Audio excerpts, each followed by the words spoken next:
Hello and welcome to episode 31 of Think Big with Michael Zellner. My guest today is Dustin Starr. As always, my podcast is all positive and no politics.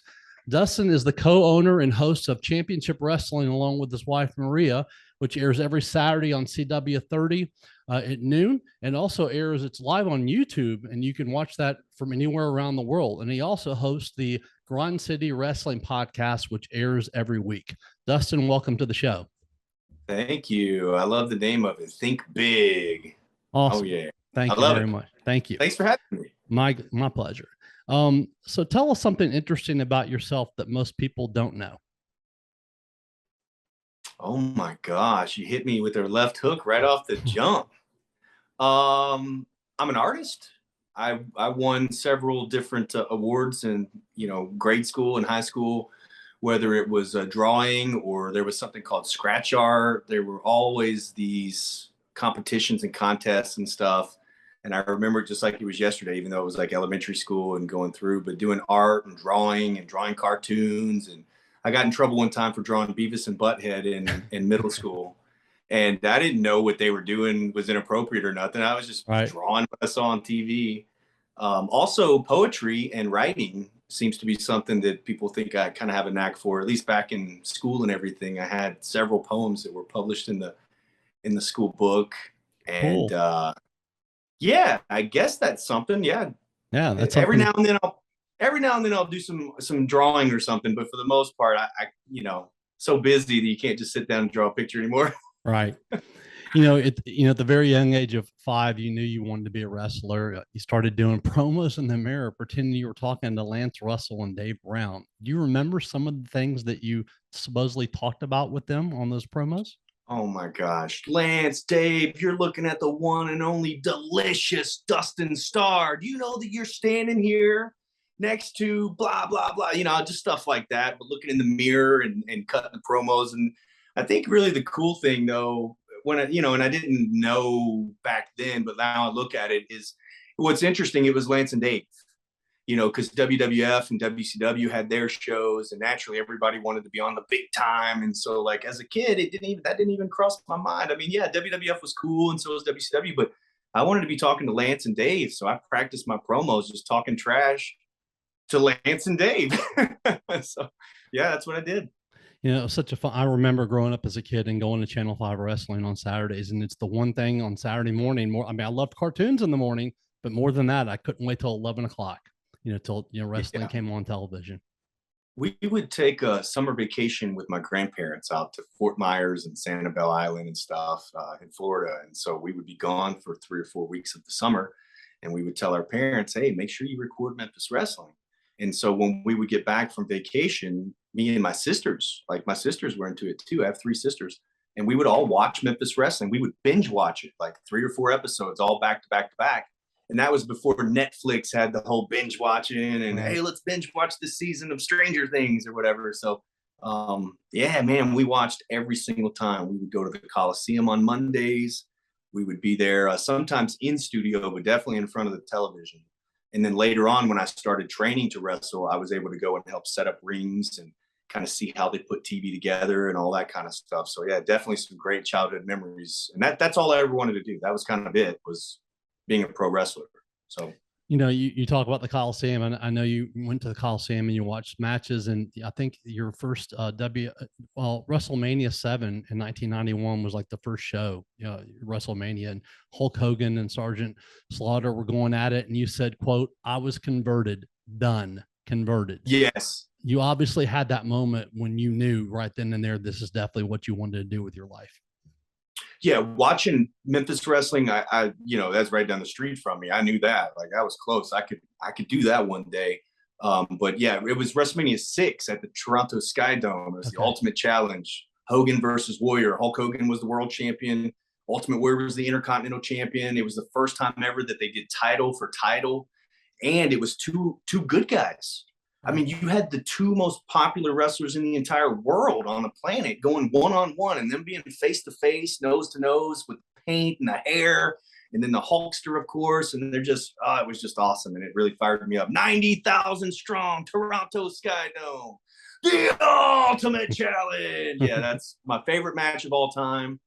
I remember watching with my dad pay-per-view, and he was saying, Hogan's going to Hulk up and beat the Warrior. Come on, you already know what's going to happen. I'm like, no, that's not this time. The Warrior's got him. And sure enough, when he missed the leg drop, I was like, yeah, I told you. And you weren't even 10 years old. Oh, you were like, what, 8 or 9 then? I mean, I guess, man. I was born in 82, so that was 90. Yeah. So 8 years old. if you ever get a chance, go back. You can go on YouTube and watch. There's an interview that Johnny Carson did with Hulk Hogan in '82 after he did Rocky III. And it's a really funny interview. So if you ever get a chance, go on there and watch that. It's pretty funny. I'll check it out. The Macho Man doing Arsenio Hall has been circulating on Twitter here lately, and it's really good. So I have to watch that's one good thing about Twitter is you get to see all the good stuff, the good wrestling stuff from back in the day.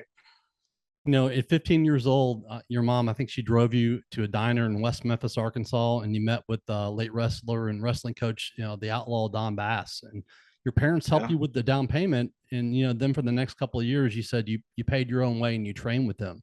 You obviously had a lot of drive and determination at a young age. Where did that come from? I think it's fear of being normal. I felt like, I don't want to be mean when I say this, I love my family and all that stuff, but I just felt like maybe I wanted to do something different. I didn't want to just go punch a clock somewhere and make money for somebody else. I wanted to do something fun. I wanted to entertain.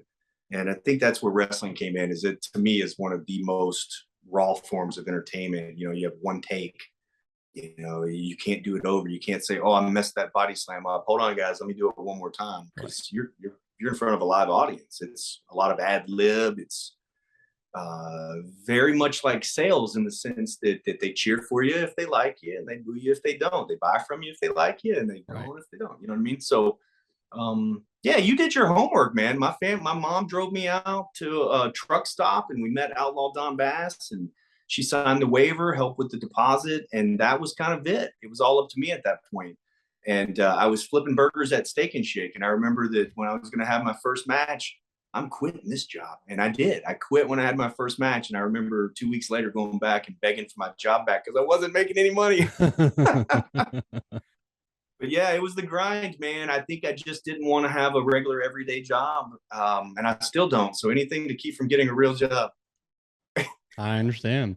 And you later end up training with Steve Kern, who along with Stan Lane were part of the Fabulous Ones. I remember watching them on wrestling all the time. And remember then coming in the ring with ZZ Top, Sharp Dressed Man, or Billy Squires. Everybody wants you playing. And you said to Steve, quote, "Hey, this is what I want to do for a living, and I'll do whatever you need me to do. I'll sweep the floors or whatever." So what happened that first day when you went in for training?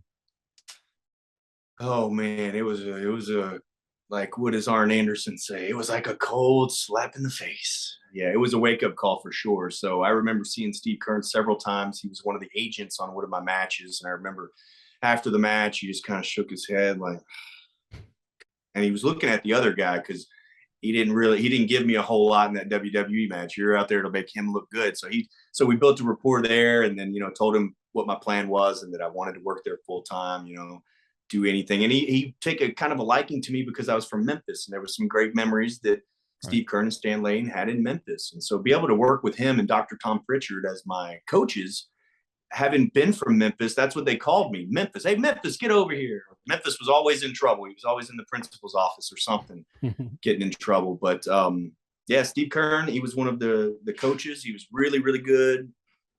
He was the owner of the developmental territory, which was Florida Championship Wrestling. And so when I showed up, of course, I'm bright-eyed and bushy-tailed, and I'm ready to get to work. Who we body slamming? What are we doing? And he said, "Come with me.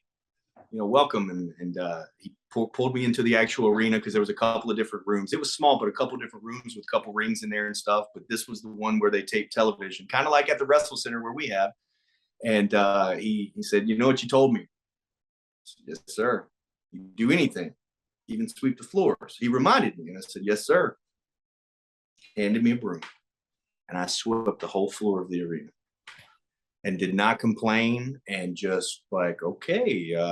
I'm used to paying my dues in the wrestling business. I've put up rings, tore down rings. Me and my wife a couple of years ago during the snowstorm, after our first TV taping, a snowstorm hit. It was February of last year, I guess, right? Right. And there was ice. I mean, it was the one that shut us down for 10 days. And here we are loading up a wrestling ring and unloading a wrestling ring out of the U-Haul. You know what I mean? Like, I'm used to paying dues and hard work. You know, it's nothing to show up at the WrestleCenter, and I could be dressed in a suit like I am now, and somebody needs help in the ring. I'll get in there. I can buy another one of these. That's cool. Let's work, you know? But yeah, that was, here I am, WWE, sweeping the floors. So I bet you earned his respect, though. You didn't complain. Absolutely. Yeah. Actually there too, in the developmental system. And that's kind of the model, the business model where we built the WrestleCenter as, is where you have your training facility, you do your television as well. And, you know, that's what it's about, is keeping it up, making something new every single time that you're there, you see something different. But that's kind of what the business model is after, or like, and a lot of our trainees now, they do the same thing that I did, and you don't even have to ask them to do it. They just love it and respect the business that much. So teaching. You know, you said, quote, "I knew I wanted to be a professional wrestler. There was never a question. That's why I was going to do, no matter what, no matter anybody told you how crazy it was. It was a difficult career choice, or as I call it, a dream career choice. The support wasn't always there. Most thought I had lost my mind, especially being 140 pounds out of high school. Yeah. My oldest sister, Ashley, was always the most supportive, and still to this very day is." Did people thinking and telling you that it wasn't going to happen for you push you even harder to make it happen? Oh yeah. Oh yeah. I remember just about everything that was said, even though I've been hitting the head a whole lot since then. And I'm older, a lot older, but yeah, I still remember those things. I still use those as fuel. You know, one of the things is watching the Michael Jordan documentary. Again, not to compare myself to Michael Jordan or anything like that. I mean, come on. But the mind frame, the mindset may not be as aggressive as his, but it's definitely like one of those things where, yeah, you said that I couldn't do it, and that's why I'm going to do it. But not like a spite factor. It's more like, you know, I think it goes back to where I didn't want to just be a normal dude punching a clock somewhere. You know, I felt like that was, people literally laughed at me. Michael, they literally laughed at me. Or they would say, "Man, you don't look big enough to be a wrestler." And nowadays, if they say something, like, they don't anymore, but if somebody were to say something, I'd say, "Well, let me take this jacket off real quick, you know, or whatever. I'll show you." But yeah, no, man, there were people that doubted. There were people that thought it was funny. There were people like my grandpa, he would always say, "Are you getting hurt?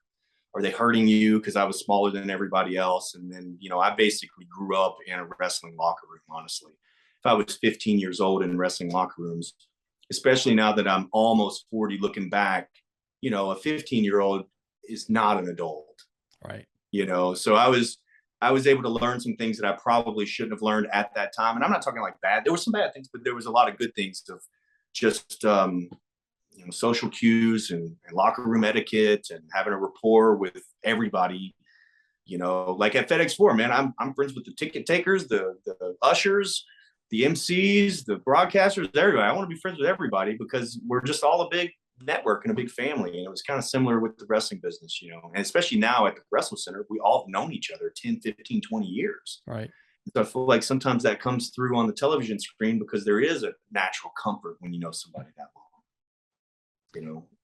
You know, you were part of Memphis Wrestling, the home of Rhythm and Brews, the late Corey Macklin's company. I know you won several championships there, and then you wrestled in the WWE in 2010. What was it like to be a professional wrestler and get to be in the ring with some of the best in the business?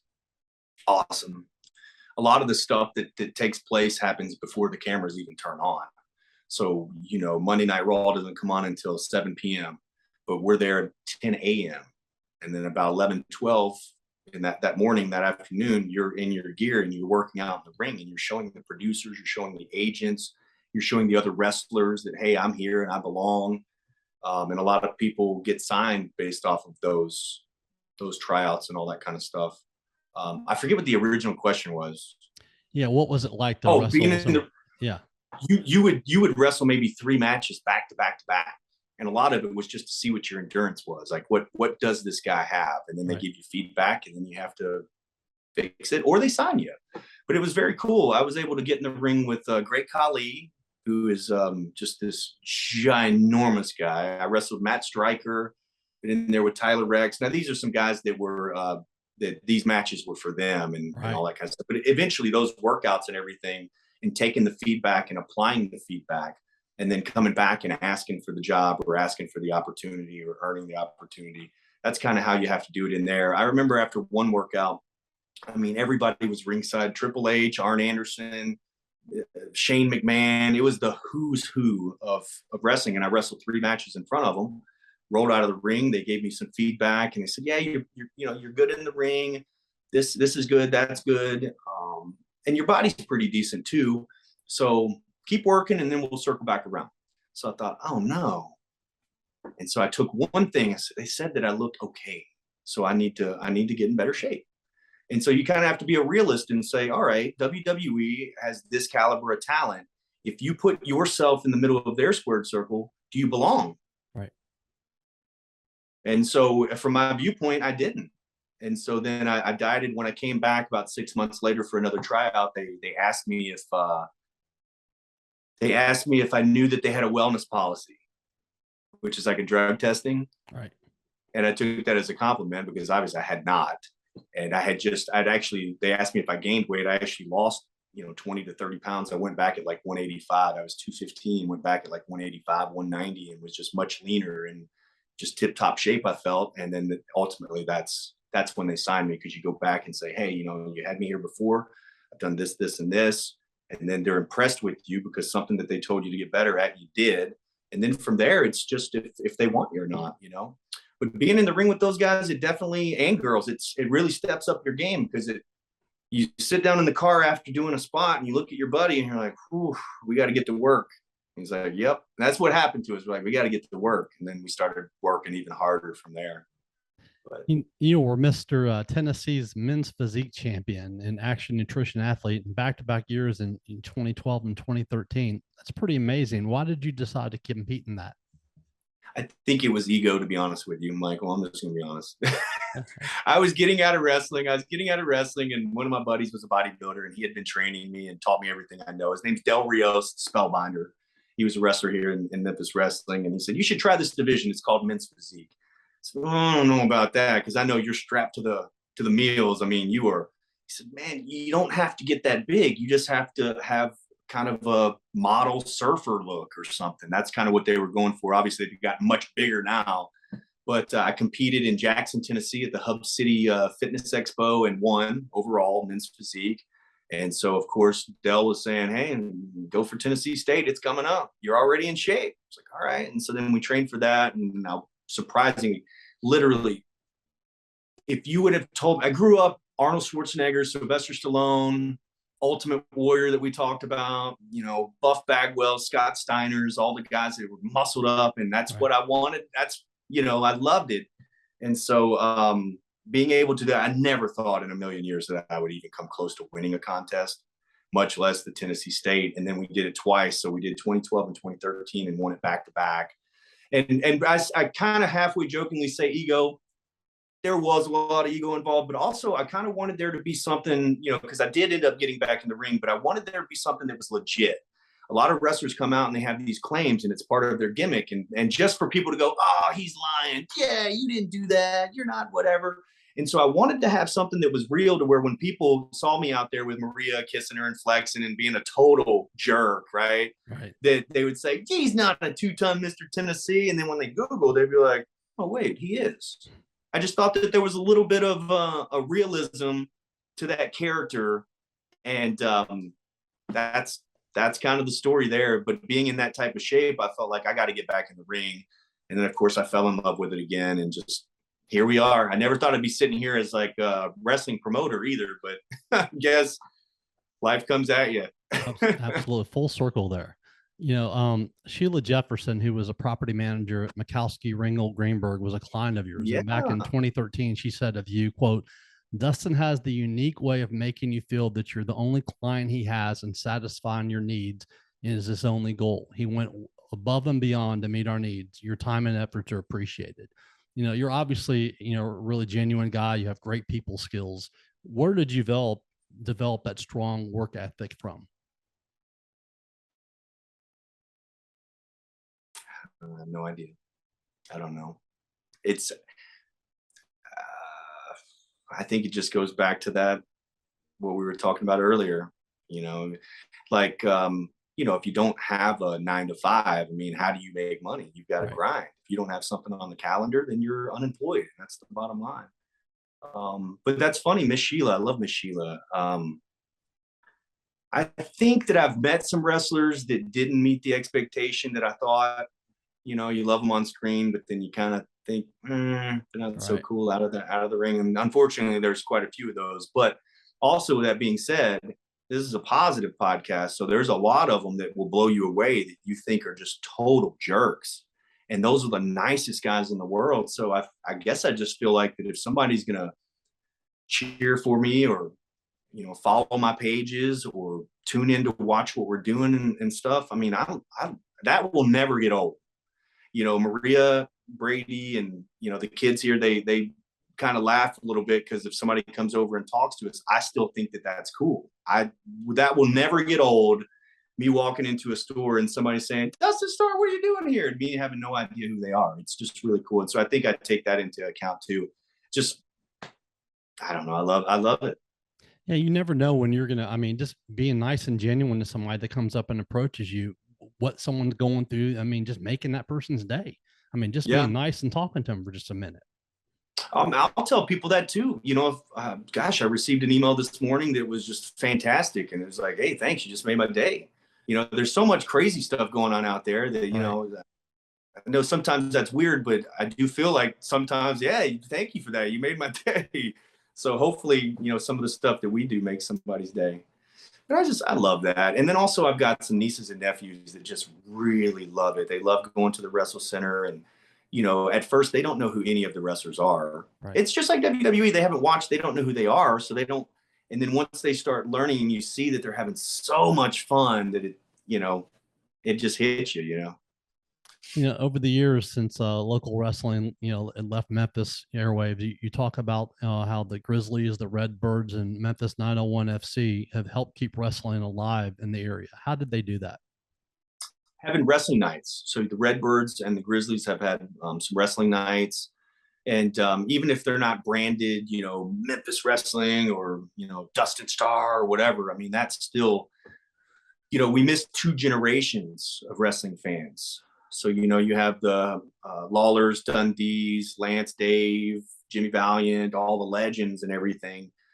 And then it kind of went away for 15 years. It went away for 15 years. There was no Memphis Wrestling, no Memphis Wrestling television or anything. So there were 2 generations that were missed. Right. Like my 14-year-old son has no idea who these guys are, other than they're my friends that we throw paper at and goof with in the locker room.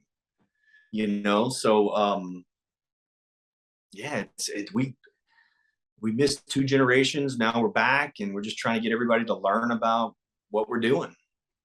For somebody that grew up, watching wrestling on TV on Saturday mornings, going to the Coliseum, being involved in the sport, and then it be gone for 15 years, like you just talked about. How did that affect you? It made me get into other things. Now, some of the other wrestlers, they wrestled around other territories and other areas and just kept grinding and hoping that something, because every couple of years, somebody's going to launch a TV show. It's going to happen. It's going to happen. If we had $1 for every time somebody was going to launch a TV show, we'd have a lot of money. Right. And it just never happened. So I think the difference with me is I had blinders on for a long time. You were not going to get me to do anything but wrestling. Broadcast, I don't want to do that. I want to wrestle. Radio, I don't want to do that. I want to wrestle.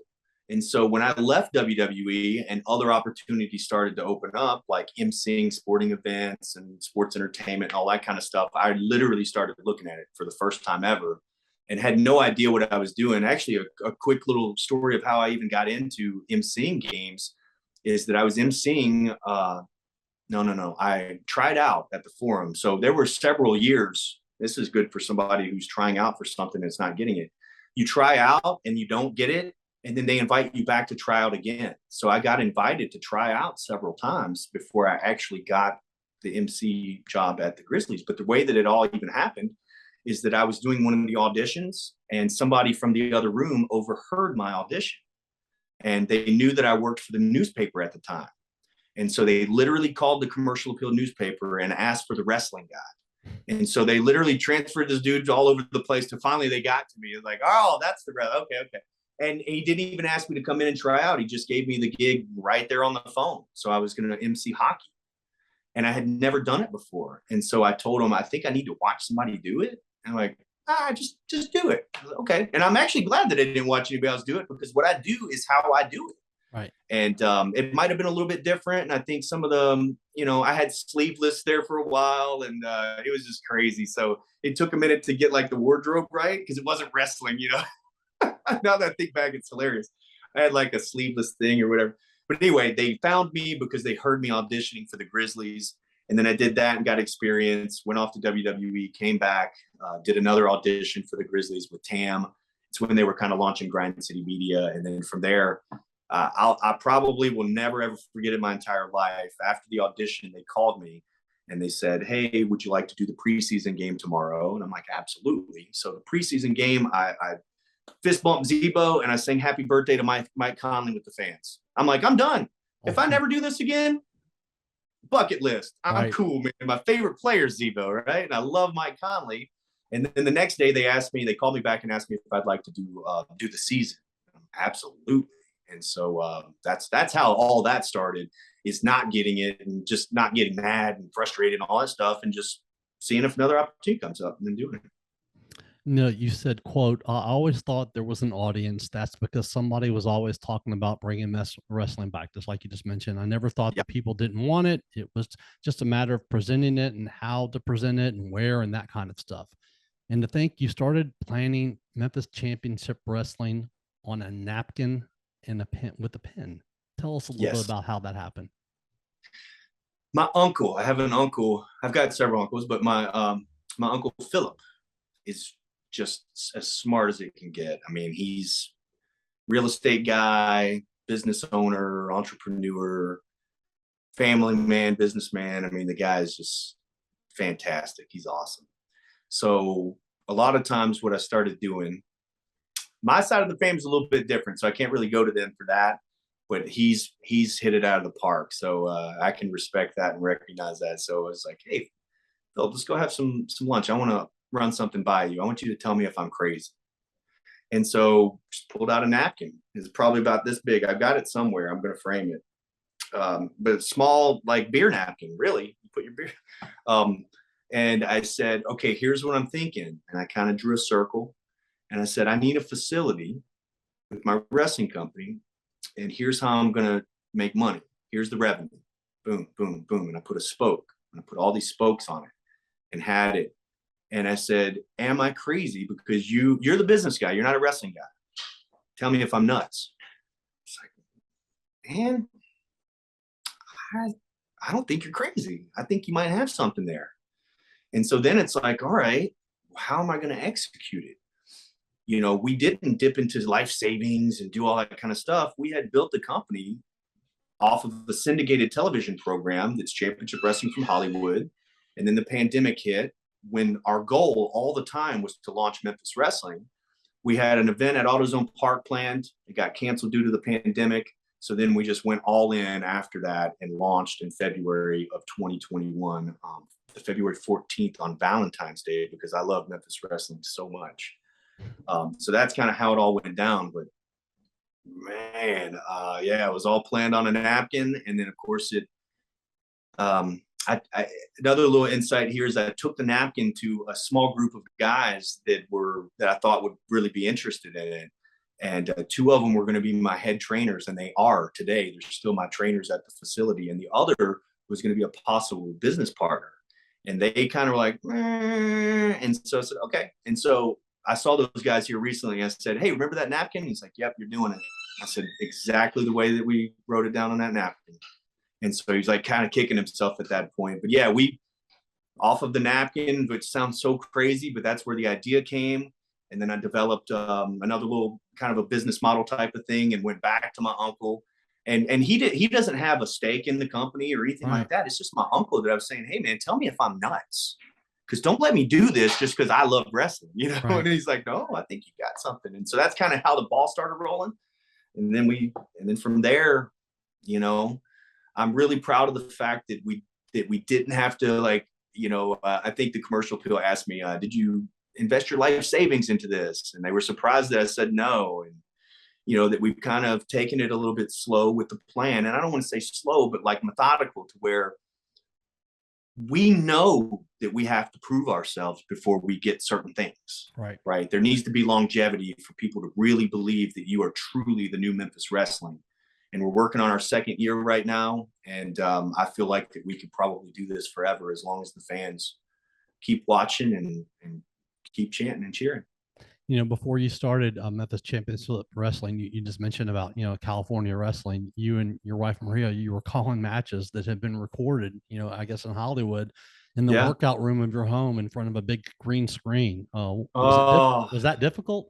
Yeah, that was the pandemic. So the TV studios were shut down. You couldn't go in. We were filming at the desk at CW30. Couldn't do that. And so it was like, okay, we had already kind of invested in a green screen and a couple of lights. So we had to buy some more lights, just a couple of different items that we needed. But then just because you have the equipment doesn't mean you know how to work it. Right. So, you know, I don't know how many listeners or if you've ever worked on a green screen, but if you don't light it up correctly, like, it's terrible looking.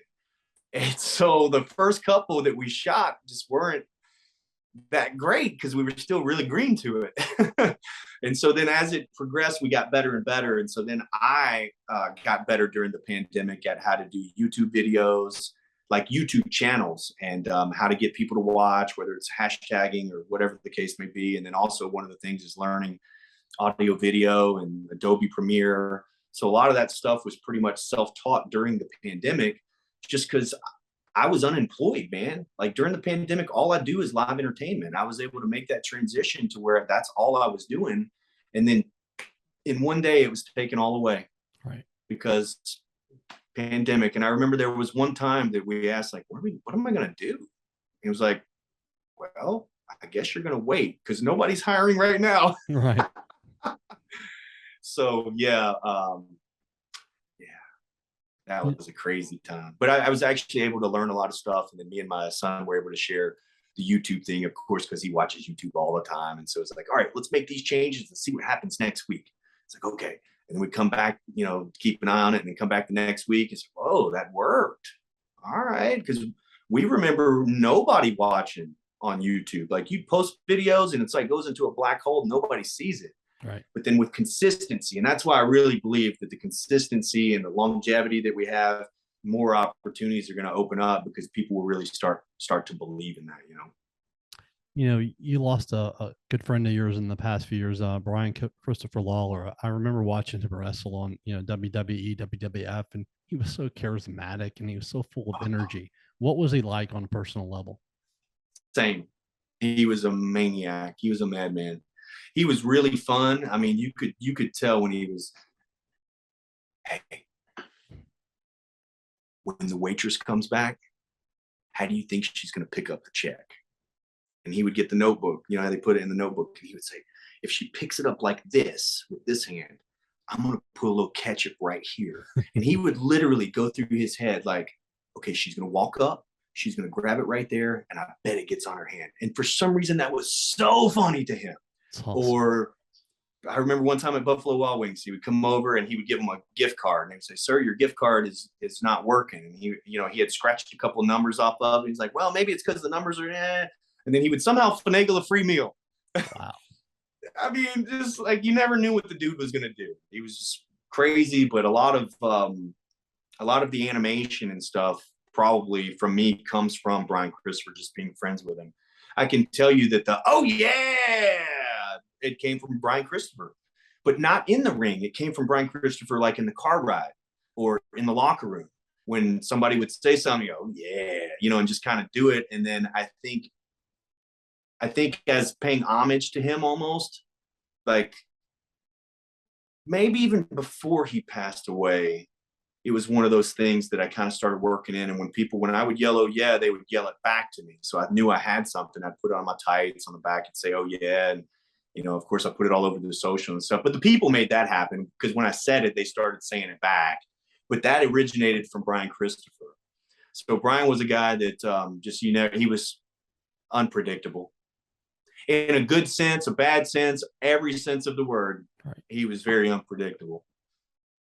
You said, quote, "If I had $1 every time I get asked about my hair, I get my hair cut almost weekly by my stylist, Jenny Hall in Memphis. Why is your hair such a popular subject with the fans?"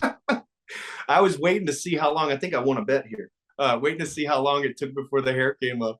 I have no idea. I think what happened is Nick. Nick was a guy named Nick in Memphis. He was cutting my hair and he kind of came up with the style. And when I left, one of the first people I saw made a comment about it, almost like, "Whoa, nice hair." It was an underhanded compliment, right. Really. But I was like, "Hey." And then Maria said something about it, and it didn't change that much, but it's definitely taller than ever now. So if I lose my hair, Michael, I'm done. I'm done, man. I got nothing else, because people are like, "Hey, it's the Grizz guy with the hair." Yeah, I know launching, the wrestling back in, I think it's February of 2021 for you and Maria. That had to be just so exciting for you. I mean, just a dream come true to have, your own company and up and going. And you said that during one of the tapings, the ceiling literally fell down in the middle of the match. What happened? They hit the ceiling. So we were at Top of the Line Banquet Hall for the first couple of tapings. So when we made the announcement that we were doing it, we partnered with Top of the Line Event Hall, and they do weddings and stuff. They have very nice floors, chandeliers in there and stuff. I mean, it's not like a Collierville or whatever, but it's a place that you go get married and stuff. And so we started there. We put the tickets on sale, and we sold the tickets the first day. And so we did the next show, sold the tickets that day. So it was like, wow, okay. It was only 75 tickets because that's all that we were allowed. But just leading up to it, man, you're working so hard and fast that you don't really have time to kind of sit and think "Oh, wow, this is really happening." And then it's like, "Oh, wow, here we are." So I remember sitting there the first day as Maria walks in. I'm sitting there the first day, and I remember me and Maria are standing there, and it's like we're about to count down and go on for the first time. And I remember telling myself, "All right, you don't know what you're doing, but just pretend to be your favorite announcer." Hello, everybody, welcome. So that's what I was thinking. And then, after those two tapings, I knew that we needed to have our own place, because we were just going to be too hard and too rough on the event hall. I mean, you can't possibly have a wrestling show the same place they do weddings without tearing something up. And we tore the ceiling tiles down. Somebody hit the ceiling. I think they might have broken a mirror. And then the floors were scuffed up a little bit. And of course, we didn't do it on purpose. We knew that wasn't our forever home. And then so that's how we went out and found the WrestleCenter. So you have your own 6,000 square foot facility now near the Memphis International Airport in your own building. How has that changed Memphis Championship Wrestling? The WrestleCenter, it did. It changed the whole game. Hindsight being 2020, that would have been the first thing that I did, is get the WrestleCenter. And that was built by the wrestlers, myself, King Cobra. We went in there and we had like a month to put it all together before our next TV taping. We had Jerry Jarrett on the way, the founder of Memphis Wrestling. So we had to really grind to get everything done. But it really changed the game. Now we have a place where we can train the Memphis Wrestling stars of tomorrow. We have 20 or 22 trainees right now at the WrestleCenter. We're able to go in and shoot pre-tapes, and we can do whatever we want. We can have a match whenever we want. We can have TV tapings whenever we want. So it literally changed the game. We're not at anybody's mercy. And like I said, that would have been the first thing that I did. If we were going to launch now and we were talking about it in my little napkin, it would have been first and foremost. Right. Getting the WrestleCenter. Right, Maria? Hi. Pete Pranica, who we've talked about, television play-by-play announcer for the Grizzlies, joins you and Maria in calling the matches. And he said of you to do everything that you have to do, particularly in this environment where the economy is trying to come back, I think is a very, very heavy lift for him. And it just speaks to the tremendous passion he has for professional wrestling and revitalizing it here in Memphis. I'm thrilled for him, because I know this means a great deal to him and I really want to see it succeed. What has it been for you guys to have Pete join you? Just can't even put it into words. I'm a big fan of Pete, the person, but I'm a big fan of Pete, the broadcaster, award-winning broadcaster. I know a lot of guys can fake it till they make it, you know? Right. But I mean, he can call wrestling. Or the first time he was on there, standing side headlock, Irish whip, suplex, wow. You know, it's like, he's not just phoning it in. And actually how that happened is, to Pete's credit, Pete has just been such a great guy. Good colleague as well and friend, but he reached out to me and he said, "Hey, Dustin, I'd like to do some wrestling." And as I was, you know, first thing, young companies like, "Hey, Pete, man, budget is really tight, brother. I'd love to have you on." He's like, "Dustin, look, I want to do wrestling." I said, "I'll see you on Sunday." Oh, wow. So, but no, I mean, Pete's super cool. Pete just so relaxed and laid back. He wanted to come and call the action with us. And it was extremely helpful. I mean, honest to God, Pete is so good at what he does. It's a feather in our cap to even have him on the program, you know, and calling the action with us. So it was very, very cool. And I'm a fan of Pete calling basketball too. So that was cool because I was a Grizzlies fan before I worked there. So I watched every game and hearing Pete's voice. And, you know, I won't ever forget too, the time several years back, me and my son were both sick. This was before COVID and all that kind of stuff, but I never miss a game. And so we missed the game because of the flu. And we were watching the broadcast and Pete right there shouted us out and said that he hoped that we both feel better at home sick. And just, you know, something little like that. He made a mention when Maria's mom passed away. And it's not something that we ever asked him to do. He just has his finger on the pulse of what's going on and who's around him. And I mean, that's a really cool guy. You know, you talked about the wrestling school that you guys have out of the facility now, and I know that I think King Cobra is the lead trainer, and you know he's most famous for pinning Jerry the King Lawler at the Coliseum to become the first African American world champion in Memphis. What has it been like for you guys to have him on your team? It's been great. I don't think we could have had a better partner at all. I mean, it'd be nothing to see. Actually, yesterday, for instance, Cobra was on a 20 or 30 foot ladder changing some lights in the facility. You know, I mean, if there's nobody there to sweep the floors, me and him are sweeping the floors together. You know, so he's a legend that is an entrepreneur. He's an inventor. He has been successful inside the ring and outside the ring. And another thing that you can really say about Cobra is that he never really turned in his life to be a pro wrestler. And what I mean by that is he didn't stop working where he worked at Republic Service. He was there 50 years and he was still able to become Memphis Wrestling legend King Cobra, even if it was, you know, a part-time basis. And he's cool with that. So, you know, Cobra does have a good legacy in wrestling, but I think he's and building an even bigger legacy outside of the ring as a trainer, entrepreneur, and all that kind of stuff. So it's been great to have Cobra there. Jerry Jarrett, Dave Brown, King Cobra. We'll have some more of the classic legends coming in at some point, but Cobra's definitely been one of those guys you can look up to, but then we become friends as well. You said, quote, everybody from Stone Cold Steve Austin, Dwayne The Rock Johnson, and you can throw in Hulk Hogan's name in there. Everybody that somebody has come through Memphis at some point in their career. Memphis Wrestling was our professional sports team before the Grizzlies were here. It has a really rich history. What do you believe is the reason Memphis has been so special to the history of wrestling? Everybody in the city was watching it. I mean, literally the ratings back in the day were just almost like everybody in the city was watching it and they would fill up Mid-South Coliseum, you know? I mean, it's very reminiscent of like a professional sports team like the Grizzlies. When they're hot, the place is packed. You know, they'll watch it on television. They'll show up and see it live. And I don't mean like a couple hundred. I mean like 10,000 would show up every Monday night at Mid-South Coliseum. So it was the professional sports team before the Grizzlies were here or before anything else. Yeah, I remember watching it. You know, I think I mentioned this to you, you know, when we were talking through Messenger, that I went to the matches. This is probably before you were born. I was a little kid, but I went to the matches of Jared the King Lawler and Andy Kaufman. I didn't miss it. And I was in there. I was one of those people screaming and hollering, and I was so into it. It was just so much fun. And then, of course, you know, remember the moment, you know, Jerry Lawler and Andy Kaufman on David Letterman, the famous slap. And then you find out later on they're great friends and all that stuff there. Mm-hmm. Just the camaraderie in the business is just pretty amazing. It is. I can't believe they pulled that off on TV, that slap. It was good. I think that's another reason that Memphis wrestling was so big is Andy Kaufman was just a bona fide star at that time. And, the WWF kind of just turned him away. So it's like, hey, I'll go do it in Memphis. Right. And it's history that we talk about all the time.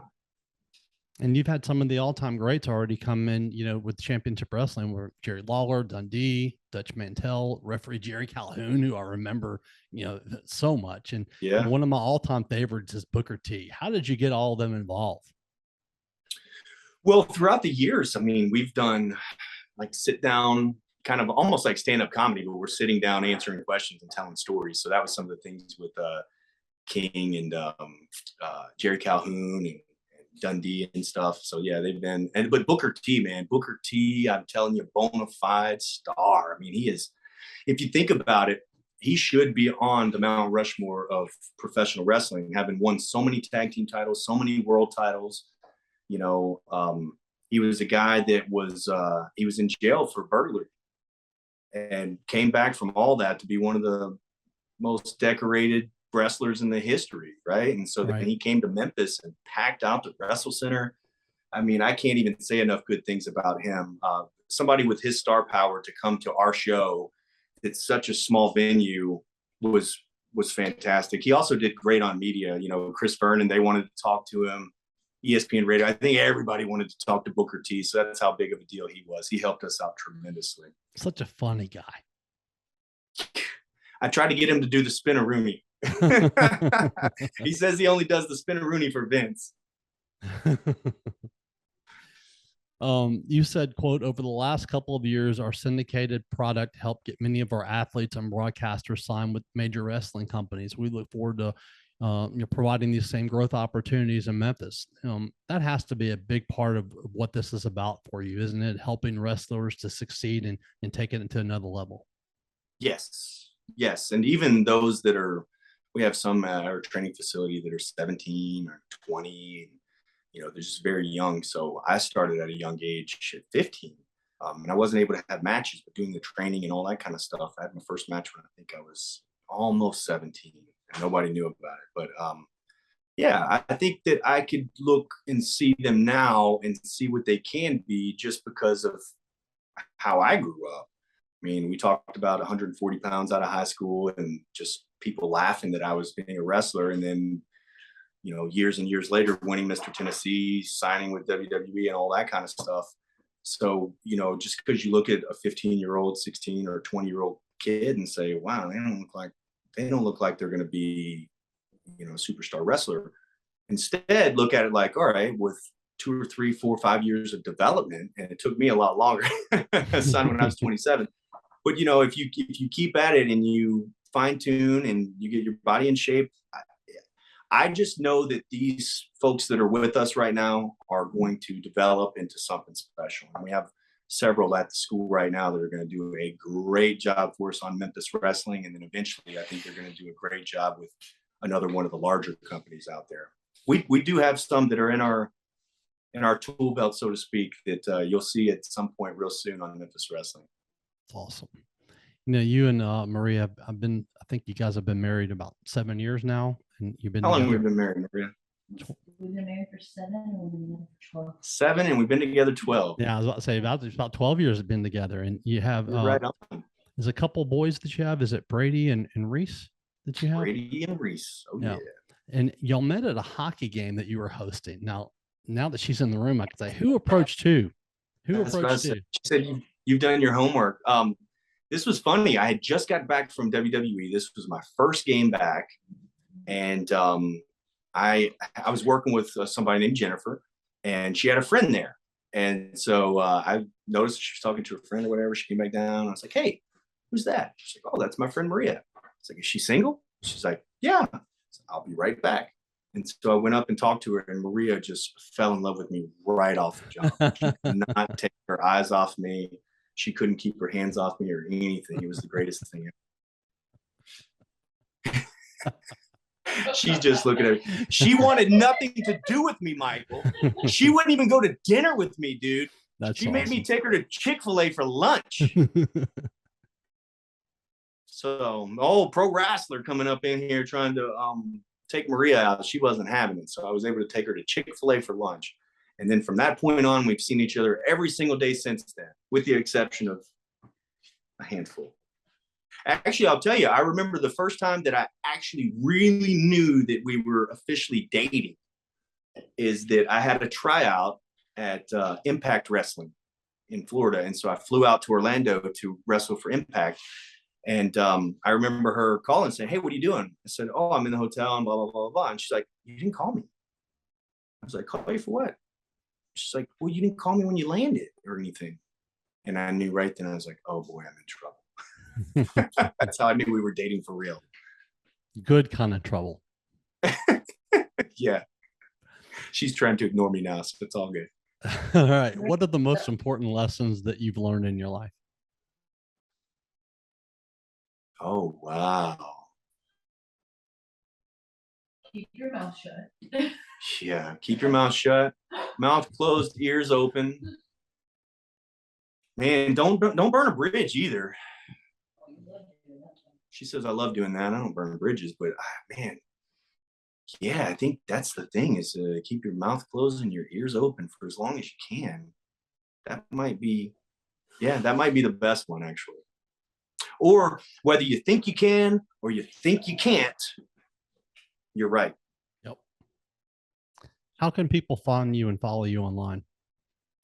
You can follow me at Dustin Starr on all forms of social media, and then also at CW30 Wrestling is our social tags on Instagram, Twitter, Facebook, TikTok, the whole 9 yards. Or you can just use hashtag Memphis Wrestling and you'll see us come up. We're on every Saturday at noon. You can watch from anywhere in the world. We have a really fun live chat that happens during the show at noon on Saturdays.